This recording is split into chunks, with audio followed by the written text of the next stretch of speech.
By Tuesday morning, the air was thick with tension. For weeks, the Spanish police had been hunting down and detaining activists organizing the controversial Surround Congress action, dubbed 25S. Anything promoting the event was taken down immediately by the police. Cultural centers where 25S meetings were taking place were raided and shut down. Activists were detained. As buses headed toward Madrid for the big day, they too were stopped by the police.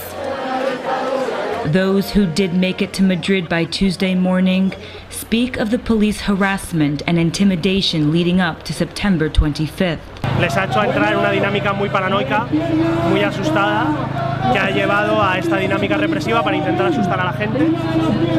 El resultado, como siempre que en el último año y medio han intentado asustar a la gente, es lo que veis.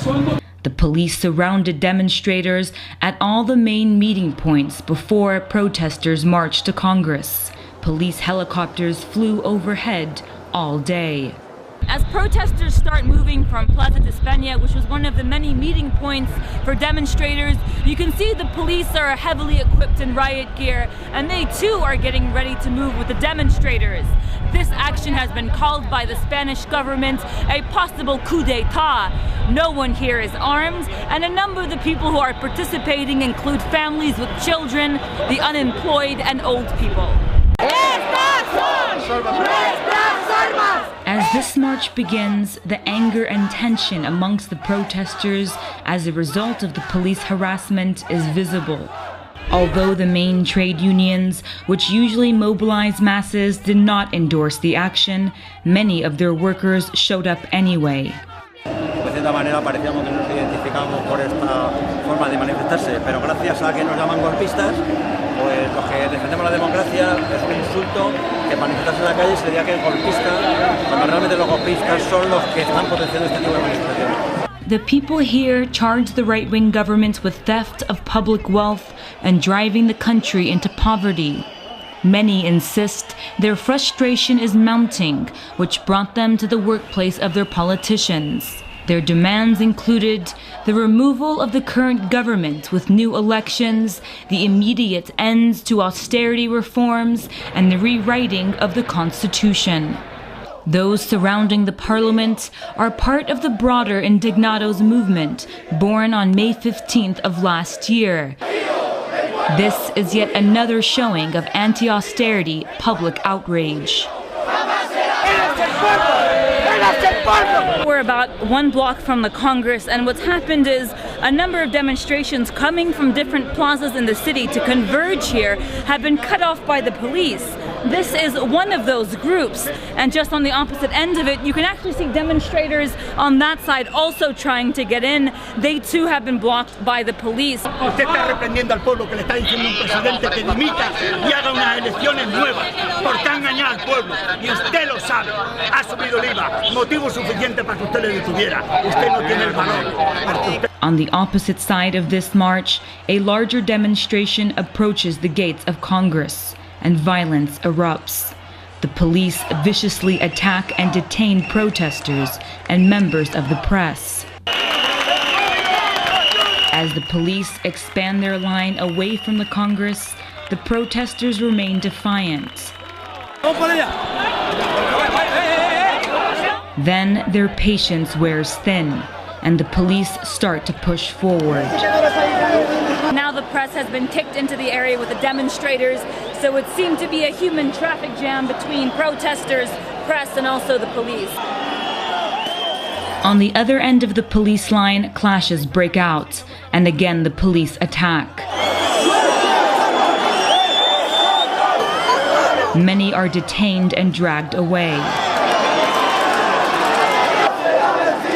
Then shots ring out, and the scene escalates into complete disorder. The situation has turned extremely chaotic here. People wouldn't leave initially. They were sitting down and maintaining a non-violent situation. And then out of nowhere, the police just started pushing the front line. And there's just chaotic running happening everywhere. And people are starting to fight back. The police break off into small groups and chase down demonstrators. along the way beating and detaining those trying to flee.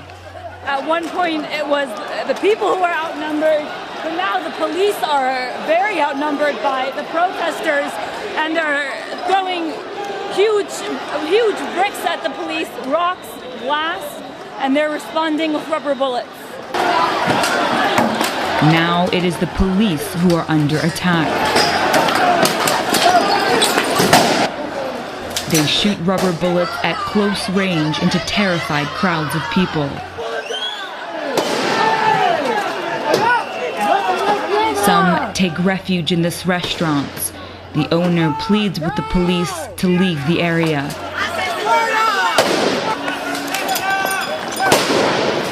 The police chase continues as protesters run in all directions.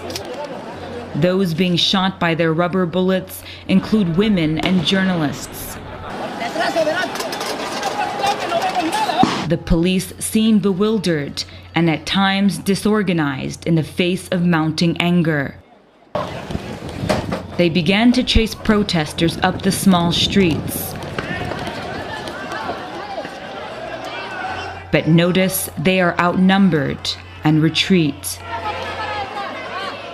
Nuestros padres lucharon con los grises y nosotros luchamos contra vosotros, que sois sus hijos, hijos de puta. Y ahora mañana tu hijo no va a tener que comer. Tu hijo no va a tener que comer. Back at the Congress, a couple of hundreds of protesters, mostly young and unemployed, hold their ground.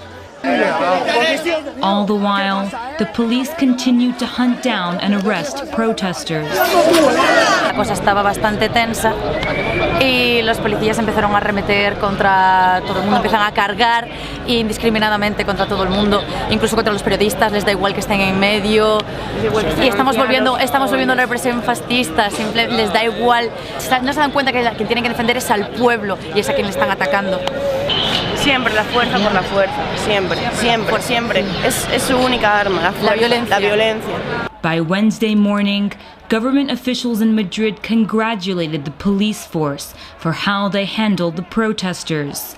34 people were arrested and over a dozen injured. Protesters vow the unrest will not end and plan to converge on the parliament again this week. Jehan Hafiz for The Real News, Madrid.